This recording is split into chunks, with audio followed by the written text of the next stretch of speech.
Êtes-vous fatigué de vous réveiller chaque jour pour être rencontré par la même réalité cruelle? Pas d'argent, pas de progrès, pas de paix? Le réveil sonne, et au lieu de l'espoir, une terreur familière vous lave, un gros rappel que les difficultés d'hier vous ont suivi aujourd'hui. Cela fait-il mal de sentir que vos efforts ne sont jamais payants, comme si vous étiez piégé dans une boucle qui ne change jamais, peu importe à quel point vous essayez? Vous versez votre énergie dans le travail, dans les plans, dans les rêves, mais les résultats restent obstinément hors de portée, comme si l'univers lui-même était indifférent à votre transpiration et à vos larmes. Le silence de votre compte bancaire crie-t-il plus que vos rêves?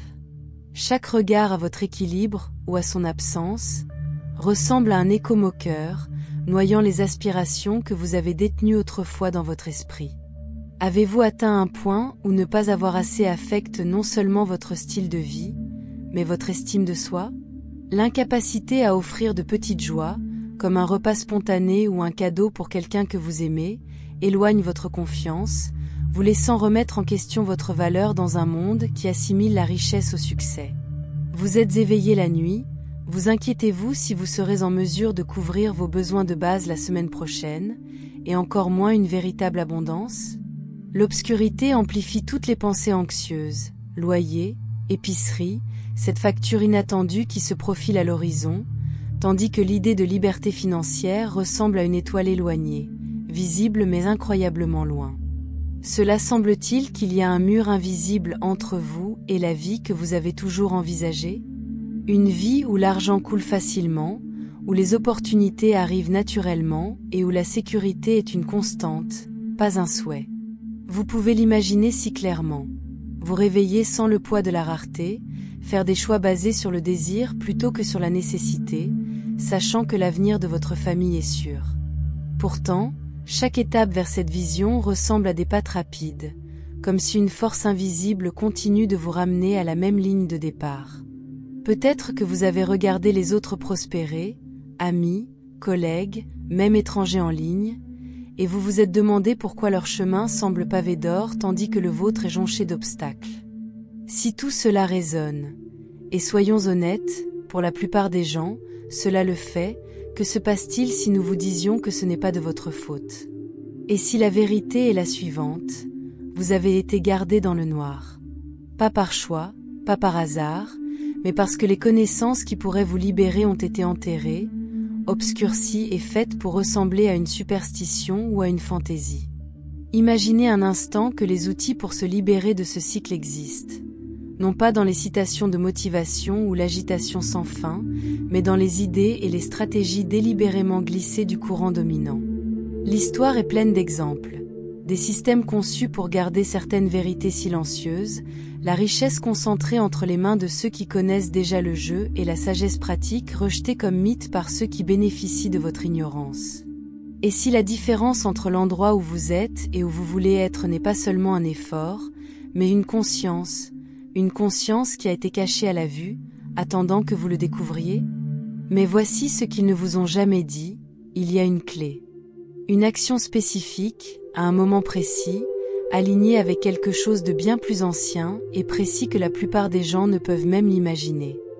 Bienvenue à Compagnon Zen, où l'ancienne sagesse rencontre la clarté moderne, et où ceux qui se sentent coincés, bloqués ou oubliés trouvent enfin les conseils qu'ils ont recherchés. Merci d'être ici, vraiment. Votre présence compte, votre énergie est ressentie et votre voyage est honoré. Si ce message touchait votre cœur ou éveilla quelque chose à l'intérieur, laissez ce sentiment couler vers l'avant.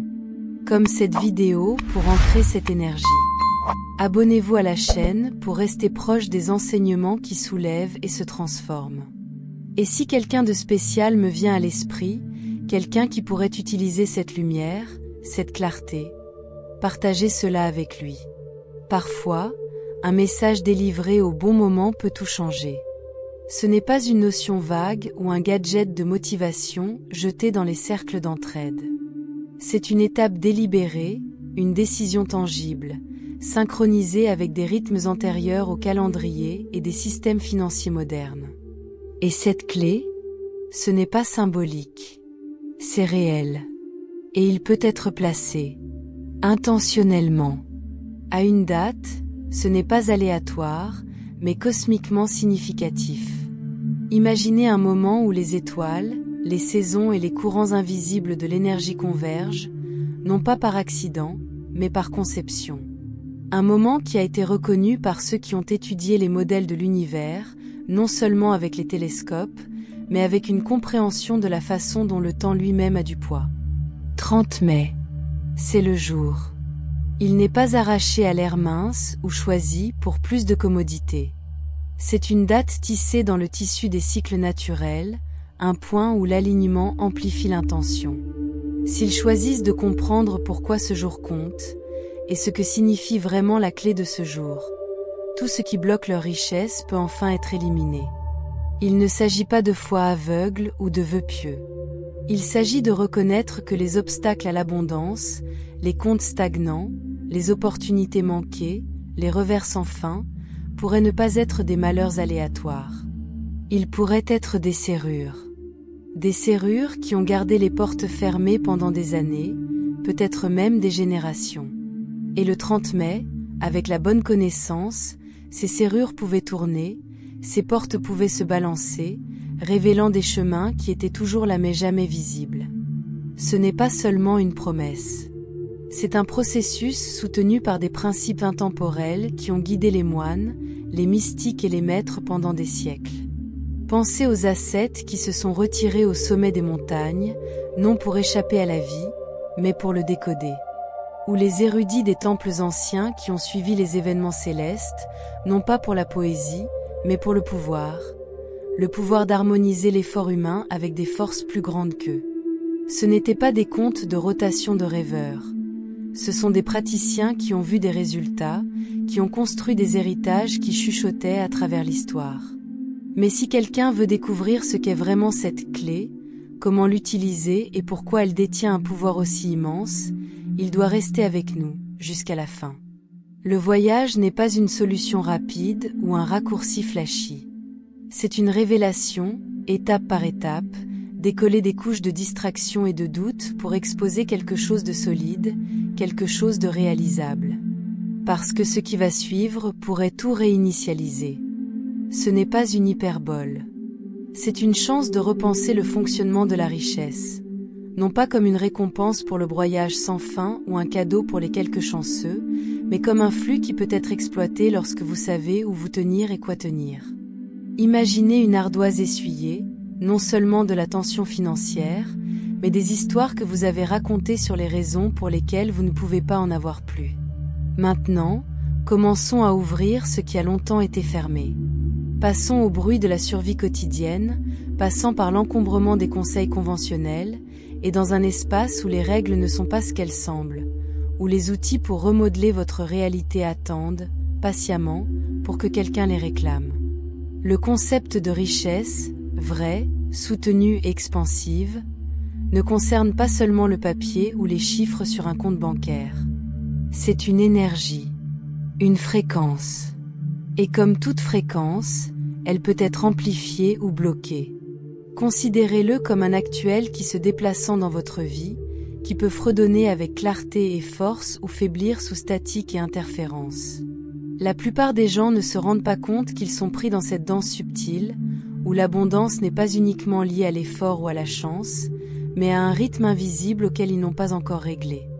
La plupart des gens vivent entourés de barrières invisibles, des cicatrices émotionnelles, un karma ancestral, des croyances subconscientes ou même un encombrement énergique des décisions passées. Ce ne sont pas seulement des pensées éphémères ou des anciens regrets, ce sont des empreintes, portées dans l'esprit et le corps, façonnées par des années de déception, des luttes héritées ou des choix faits sans conscience. Ces blocs ne se contentent pas de silencieusement, ils repoussent activement la richesse. Ils créent une sorte de poussée magnétique, refusant des opportunités, diminuent l'intuition et gardant les ressources juste hors de portée. Ils forment ce que les praticiens anciens appellent des pierres karmiques, des poids énergiques qui ancrent quelqu'un à un état de manque, même lorsqu'il travaille sans relâche pour se lever. Imaginez un navire pesé par des ancres invisibles, incapable de naviguer librement, peu importe la force des vents de l'ambition. La perspective zen bouddhiste, en particulier des écoles tantriques du XIe siècle, souligne une solution élégante. Le monde extérieur reflète l'état interne. Ce n'est pas une métaphore poétique, mais une observation pratique perfectionnée au fil des siècles par les méditateurs et les sages qui ont vu des modèles de souffrance humaine. Ils ont enseigné que le chaos à l'extérieur, des factures non rémunérées, des projets bloqués, des économies vides, reflètent souvent le chaos à l'intérieur. Les peurs non résolues, la honte enterrée ou une croyance silencieuse que beaucoup est pour les autres, pas vous. Donc, quand la richesse manque, il ne s'agit pas de chasser davantage. Il s'agit de supprimer ce qui résiste silencieusement. La poursuite de l'argent seul est comme le nettoyage du sol pendant une tempête de pluie sans fermer les fenêtres. Le vrai travail réside dans la recherche et le scellement des fuites. Ce changement de mise au point change tout, s'éloignant de l'effort sans fin vers une clairière plus profonde, un recalibrage de soi pour s'aligner sur ce qui est déjà abondant dans le monde. Et c'est là que le 30 mai entre avec une importance profonde. Selon l'astrologie du cycle lunaire ancien, passé des calendriers monastiques tibétains et japonais, le 30 mai marque une fenêtre vibratoire rare, ce que les moines appellent un couloir de compensation. C'est un moment où l'énergie stagnante peut être libérée beaucoup plus efficacement, en particulier autour des finances, des ressources et du flux de matériaux.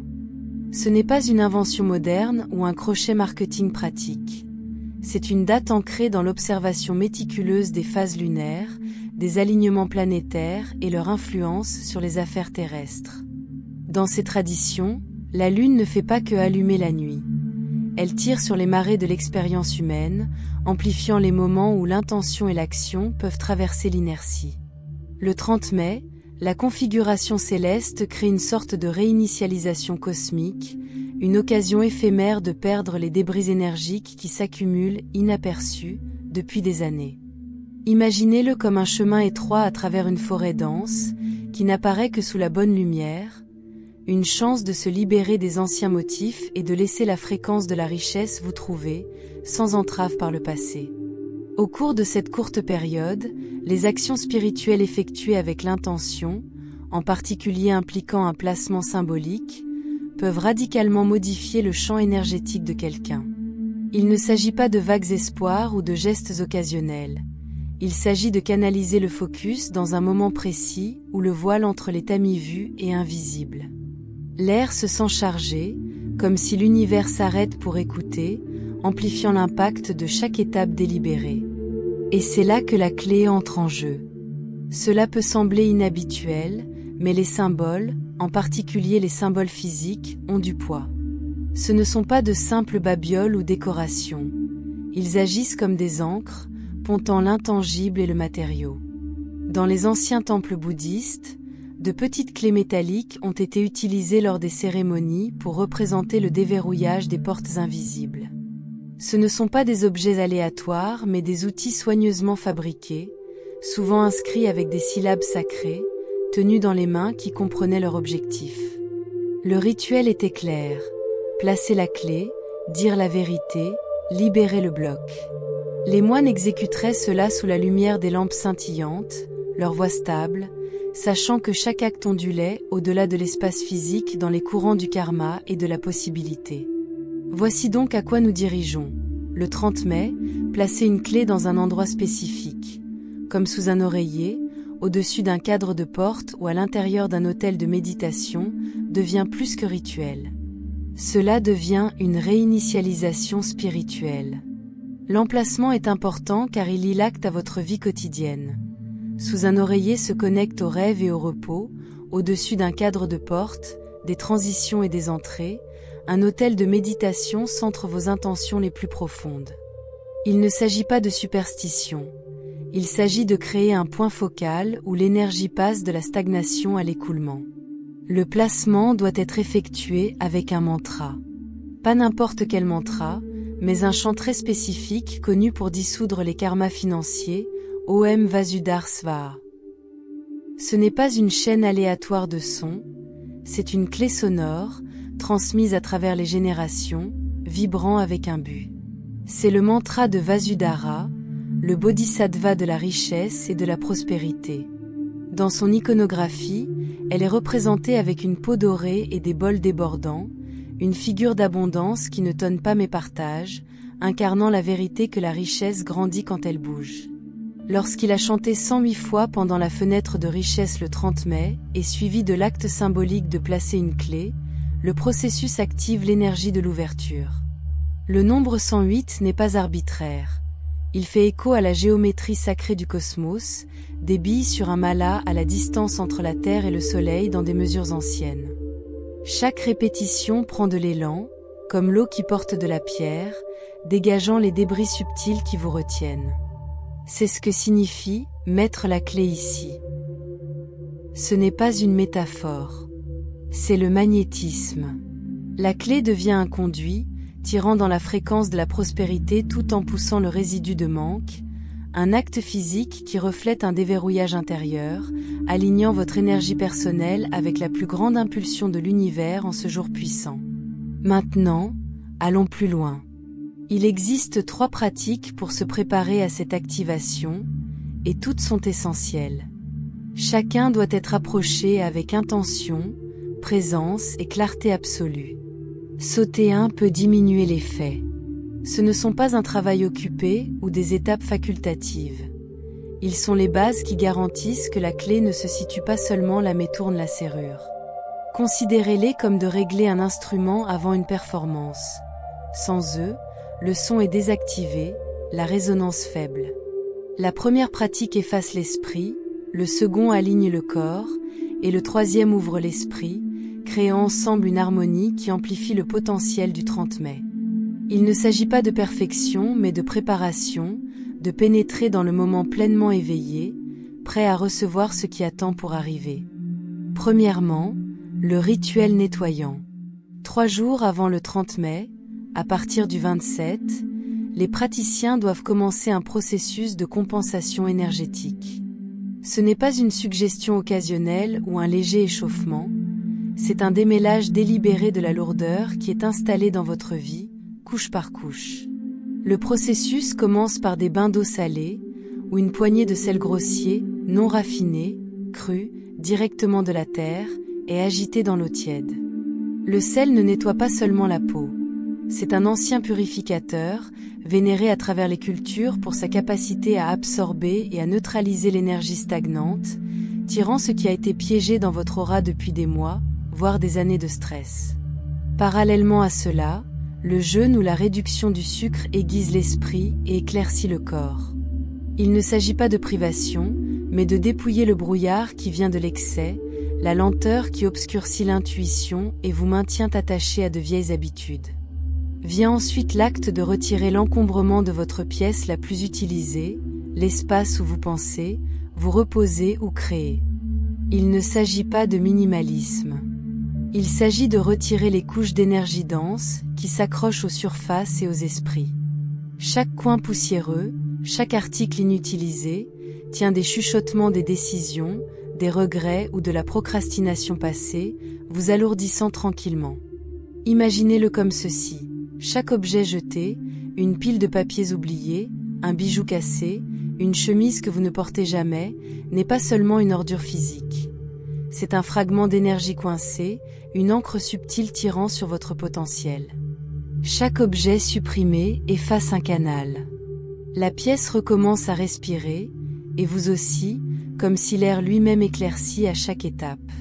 Chaque moment de silence révèle l'alignement, vous tirant du bruit de la survie quotidienne et dans un espace plus silencieux où l'intention peut prendre racine.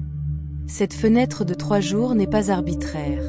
Il reflète le rythme naturel de la préparation trouvée dans les traditions lunaires, où les jours qui ont conduit à un alignement important sont tout aussi vitaux que le moment lui-même. Au 30 mai, vous n'arrivez pas au passé avec vous, vous êtes clair, non caché, prêt à rencontrer la fenêtre de richesse avec un esprit qui peuvent réellement le recevoir. Ce nettoyage n'est pas une punition ni un travail. C'est un cadeau pour vous-même, un moyen de perdre ce qui a déclenché la fréquence d'abondance depuis le début. Deuxièmement, la prière d'invocation. Dans la nuit du 29 mai, une prière spécifique doit être parlée à haute voix. Pas marmonner, pas chuchoter, exprimer avec force. Ce n'est pas un plaidoyer silencieux ou un souhait timide. C'est une déclaration, un son qui traverse l'immobilité de la nuit et se répercute dans l'invisible. L'acte de parler avec hardiment compte. Votre voix devient un outil, une vibration qui suscite l'air et signale votre volonté de changer ce qui est coincé. Voici la version anglaise utilisée dans de nombreux monastères Vajrayana, traduit et préservé. Avec cette nuit, je libère ce qui ne sert plus. Avec cette voix, j'appelle ce qui s'aligne sur la vérité. Que les portes de la stagnation soient déverrouillées. Que la richesse de tous les mondes arrive en paix. Ce ne sont pas seulement des mots. Ils sont une formule, distillée au fil des siècles par des praticiens qui ont compris le pouvoir de l'intention mariée au son. Chaque phrase a du poids. Libérer l'ancien, invoquer le vrai, ouvrir ce qui est fermé et l'abondance accueillante avec une certitude calme. Cette prière définit le chant. C'est comme jeter les bases avant de planter une graine, nettoyer le sol des mauvaises herbes et des rochers afin que quelque chose de nouveau puisse s'installer. Parler à la veille du 30 mai, il s'aligne avec le bâtiment de l'énergie lunaire vers le couloir de compensation, amplifiant sa portée. Il prépare le subconscient, ce puits profond où les doutes et les rêves se débattent, le poussant vers l'ouverture plutôt que la résistance. L'esprit, souvent un enchevêtrement de scepticisme ou de fatigue par la tombée de la nuit, commence à adoucir, à faire confiance, alors que les mots s'enfoncent et résonnent à travers votre être. Il invite le sacré, appelant non seulement votre propre esprit, mais pour force plus grande que vous, les courants de possibilités qui traversent chaque être vivant. Dans la pratique de Vajrayana, de telles prières étaient souvent chantées sous la lumière des étoiles ou à côté des lampes au beurre scintillantes, l'orateur pleinement présent, sachant que ce moment n'était pas une répétition mais l'allumage. Il ne s'agit pas de mendier la faveur. Il s'agit d'entrer en partenariat avec l'univers, revendiquant votre place dans son rythme alors que l'horloge se rapproche de la journée pivot. Troisièmement, le placement clé plus mantra le 30 mai au lever du soleil, ou au plus tard à 11 h, la clé choisie, toute petite clé métallique fera, de préférence en argent ou en or de couleur, doit être maintenue entre les deux mains tandis que celle-ci. Le timing n'est pas aléatoire. Le lever du soleil porte la première lumière du renouvellement, un moment où le monde se sent frais et non inclintif, tandis que le seuil à 11 h s'aligne sur le pic de l'énergie matinale avant que les distractions de la journée ne s'installent. La clé elle-même n'a pas besoin d'être élaborée. Une pièce de rechange d'une vieille serrure ou d'une pièce décorative fonctionne, mais des teintes en argent ou en or font écho à l'éclat de la prospérité, leur éclat d'un clin d'œil à l'abondance. Le tenir entre les deux mains vous fonde, reliant votre intention par le toucher, réchauffant le métal avec votre propre chaleur comme si vous le réveilliez à un but. Le mantra Om Vasudhara Svaha est chanté 108 fois. Chaque répétition adoucit la résistance. Chaque vibration se déroule manque. Le son roule de la langue comme une vague, stable et ininterrompue, sa cadence desserrant l'emprise de rareté qui est accrochée à votre esprit.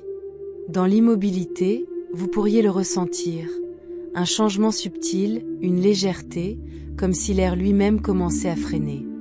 Lorsque le chant est terminé, la clé doit être placée. Si sous l'oreiller, il attire la richesse vers l'état de rêve, plantant des graines dans le subconscient. Nuit après nuit, pendant que vous dormez, cela fonctionne tranquillement, tissant des visions de possibilités dans l'esprit non gardé où les peurs s'estompent souvent. Si au-dessus d'un cadre de porte, il invite physiquement la richesse dans la maison. Positionné là-bas, il est une sentinelle, saluant chaque entrée avec la promesse de flux, transformant un seuil en passerelle pour les ressources. Si dans un espace sacré ou un autel, il signale la préparation aux forces invisibles. Entouré de bougies, de pierres ou de tout ce qui vous a un sens, il devient une balise, un engagement physique aux énergies qui dépassent la vue. Le placement n'est pas seulement une étape, c'est le point culminant, le moment où la préparation rencontre l'action, verrouillant le rituel en réalité. Ce qui suit est connu comme The Wealth Watch. Pendant 3 jours après le 30 mai, les individus doivent observer, noter et permettre. Invitations inhabituelles. Idées. Rêves. Incline. Rencontre. Ce n'est pas une attente passive. C'est la réceptivité active, une conscience accrue de la réponse du monde à votre changement. Un appel soudain d'un vieil ami pourrait avoir une opportunité. Un rêve vif pourrait déclencher une solution. Une pensée errante lors d'une tâche banale pourrait vous pousser vers un nouveau chemin. Ceci est la réponse énergique au changement. Ce sont les signes que la porte s'ouvre. Dans les traditions liées à de telles pratiques, ces jours-ci ont été traités comme des périodes d'écoute sacrée, des temps à se connecter plutôt que de forcer les résultats. La clé a tourné. Maintenant, l'univers commence à parler, non pas dans des déclarations bruyantes, mais dans des chuchotements et des coïncidences qui exigent votre attention. Gardez un cahier, restez curieux, laissez les ondulations se dérouler. Dans une simple fermeture, ce contenu révèle une pratique puissante et ancienne enracinée dans les lignées spirituelles, où placer une clé le 30 mai, associée à l'intention et aux rituels intemporels, peut effacer les barrières invisibles bloquant la richesse.